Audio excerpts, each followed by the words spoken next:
Баршаңызға қайырлы күн достар. Бүгін сіздермен үй жағдайында чипси дайындап көрсететін боламын. Ол үшін бізге картоп қажет болады. Картопты ұсақтап турап аламыз.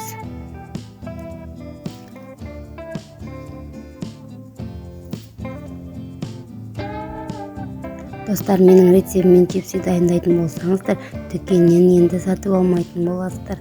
Өте дәмді болып шығады. Картопымызды жұқалап, турап, оны жақсылап, суымыз мөлдір болғанша қайта тазалап жуамыз. Біздің суымыз осындай таза болып жуылуы қажет. Енді суымызды төгіп, картопымызды парақтарға немесе өзіңіздің салфетка болсын, суды сіңіріп алатын затқа қойып, картоптың барлығын кептіріп аламыз. Яғни ішіндегі крахмалдардың барлығын шығарып алуымыз қажет. Ал міне картоптарымыз кеуіп, ішіне тұзымызды және бұрышымызды, өздеріңіз қалауларыңыз бойынша паприка сепсеңіздер де болады, бұрыш сеппесеңіздер де болады.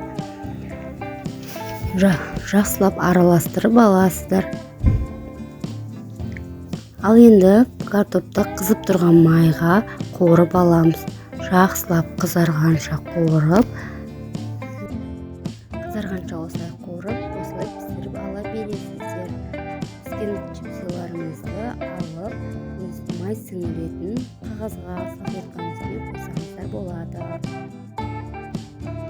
Ал міне достар, чипсиіміз дайын, қытырлақ болып шықты. Міндетті түрде жасап көріңіздер.